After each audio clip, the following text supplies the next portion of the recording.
हर आदमी का एक ही उद्देश्य है, वो है पैसा कमाना।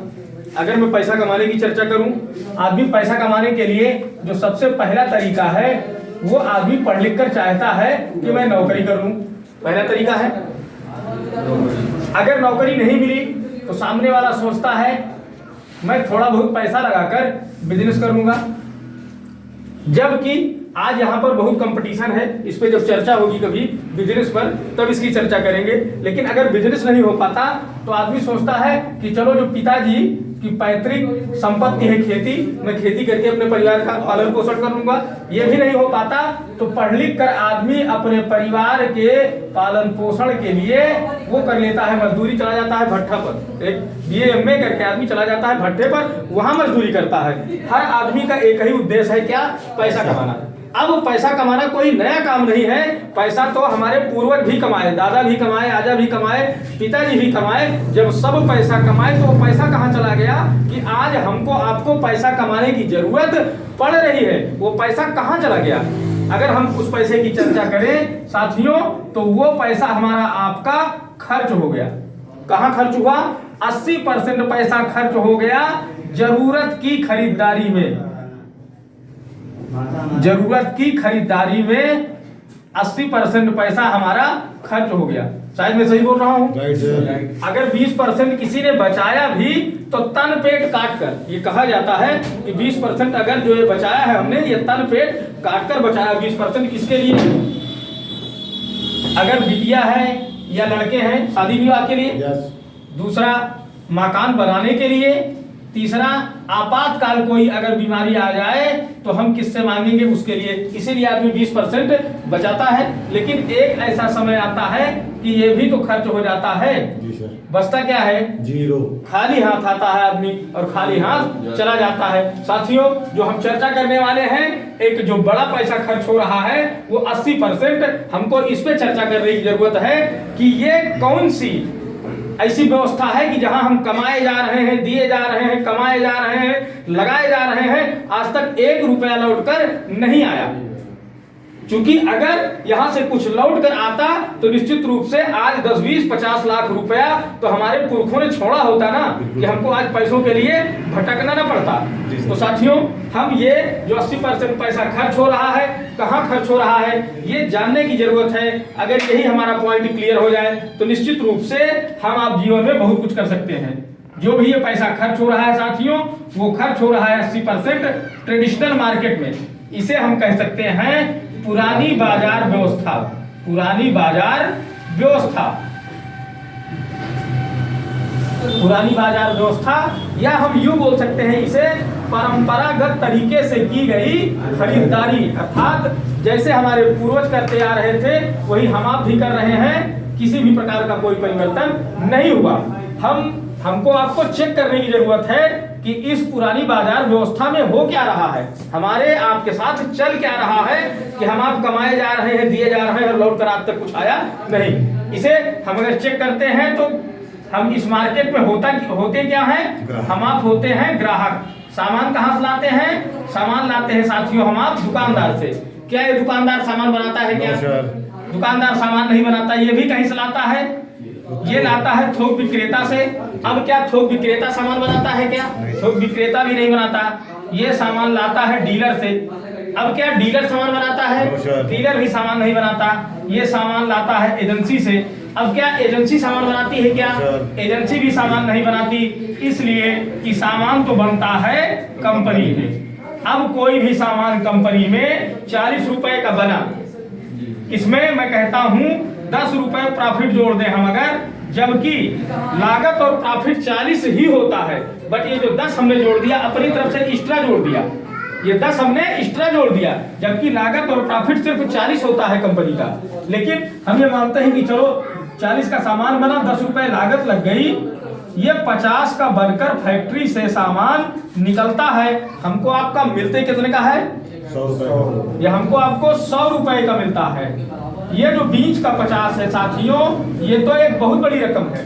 अगर इस पे हम आप चर्चा करें तो हम आपके जीवन की ये आधी कमाई है, जिसको लेने के लिए दुकानदार, थोक विक्रेता, डीलर, एजेंसी वाला सब लगे हैं। इतना ही नहीं बात बनती, जब कोई भी सामान कंपनी में बनता है, एज ग्राहक हमको आपको जानकारी तब होती है जब ये कंपनी उसका विज्ञापन कराती है, उसका कराती है ऐड। ये जो विज्ञापन करता होता है ये आता है टीवी पर और उस प्रोडक्ट का प्रचार करता है। हम आप देखते हैं और जाकर दुकानदार से उसी सामान की मांग करते हैं, हम आप सामान खरीदते हैं, सामान लेते हैं, घर आते हैं। ये जो विज्ञापन करता होता है जबकि उस प्रोडक्ट का यूजर नहीं होता। अगर विज्ञापन की चर्चा अगर करें तो ये जो विज्ञापन करता होता है ये कोई ना कोई सेलिब्रिटी होता है, क्रिकेटर होता है। कंपनी उसके पास जाती है और कहती है कि आपको हमारे इस प्रोडक्ट का प्रचार करना है। सामने वाला कहता है मैं प्रोडक्ट के बारे में कुछ नहीं जानता हूं।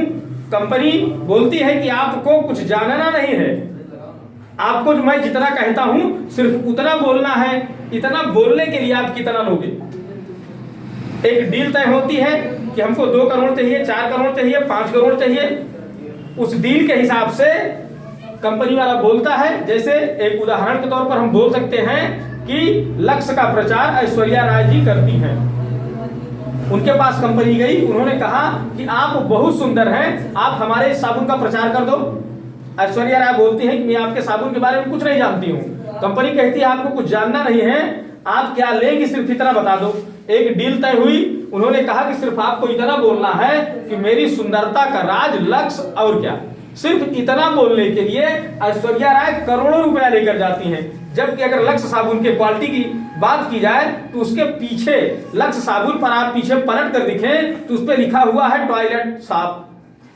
टॉयलेट साफ उस पर लिखा हुआ है, अर्थात वो नहाने का साबुन नहीं है, वो लैट्रिन के बाद, बाथरूम के बाद हाथ धोने के काम खाली आता है। लेकिन सिर्फ इतना बोलने के लिए उनको करोड़ों मिल गया। जबकि क्या लक्ष्य साबुन को नहाने से कोई सुंदर होता है क्या? अगर लक्ष्य साबुन के लगाने से कोई सुंदर होता तो वेस्ट इंडीज एक खेप भारत से भेज दी जाती और वहां पर बहुत सारे लोग सुंदर हो जाते। साथियों, अब इस बाजार व्यवस्था में अगर मैं अगली चर्चा करूं तो ये जो बीच के लोग हैं इस बात को खूब जानते हैं, ये जो ग्राहक है ये कभी भी फैक्ट्री में सामान बनते हुए नहीं देखने जाएगा। ये इस बात का फायदा उठाते हैं, आधा सामान फैक्ट्री में बनता है और आधा सामान घर में फैक्ट्री लगी हुई है, वहां करते हैं मिलावट। आज जो भी तमाम सारी बीमारियां फैली हुई हैं, जो तमाम सारी समस्याएं आज समाज में हैं, वो सिर्फ इसीलिए हैं कि कहीं न कहीं ये मिलावट का जहर पूरी तरह से हमारे आपके शरीर को खोखला कर रहा है। अगर इस बाजार व्यवस्था को चेक करें, होता क्या है इस बाजार व्यवस्था में साथियों, सामान हमको आपको महंगा मिल रहा है, अर्थात एमआरपी के। कोई भी दुकानदार एमआरपी से कम पर हमको देने को तैयार नहीं है। दूसरा, सामान हमको इस बाजार व्यवस्था में मिलावटी मिल रहा है, जिसे हम आप खाकर हो रहे हैं बीमार। हम सामान कम खरीद रहे हैं और बाजार से बीमारी ज्यादा खरीद कर ला रहे हैं। तीसरी बात करें, अगर हम इस बाजार व्यवस्था में हमको मिलता है कच्चा बिल, अर्थात हम बात करें तो बिल ही नहीं मिलता।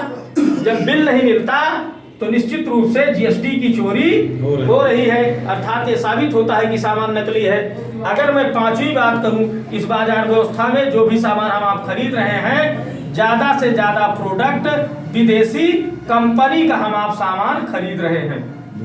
अगर इसको सिद्ध करने की चर्चा की जाए तो एक कंपनी है जिसका नाम हम आप सब जानते हैं, हिंदुस्तान यूनिलीवर लिमिटेड। अगर विदेशी की चर्चा की जाए तो एक कंपनी है जिसका नाम है हिंदुस्तान यूनिलीवर लिमिटेड। ये कंपनी निश्चित रूप से अगर हिंदुस्तान लिखा है तो हिंदुस्तान की होगी, स्वाभाविक सी बात है। लेकिन नहीं साथियों, इस कंपनी का सही नाम है यूनिलीवर लिमिटेड। यूनिलीवर लिमिटेड ये जिस देश में जाती है उस देश का नाम आगे जोड़ देती है। अगर भारत में आई, तीसरे हिंदुस्तान का नाम आगे जोड़ दिया और हो गई हिंदुस्तान यूनिलीवर लिमिटेड। जबकि ये कंपनी है ब्रिटेन की। अब ब्रिटेन के बारे में अगर आप थोड़ा बहुत जानते हैं तो सिर्फ इतना खाली कहना चाहेंगे, हमारा जो देश कई वर्षों तक गुलाम रहा, वो इस देश की देन है। एक कंपनी आई थी ईस्ट इंडिया कंपनी, उसने पूरे देश को गुलाम बना दिया। हमारे आपके यहाँ के तमाम सारे महापुरुष लड़े, अपनी जान की बाजी लगाए, फांसी पर चढ़े, एट लास्ट में देश आजाद हुआ। लेकिन जाते जाते अंग्रेजों ने क्या किया, उन्होंने एक पॉलिसी छोड़ दी कि हम जा तो रहे हैं लेकिन एक ऐसी व्यवस्था वो छोड़ कर गए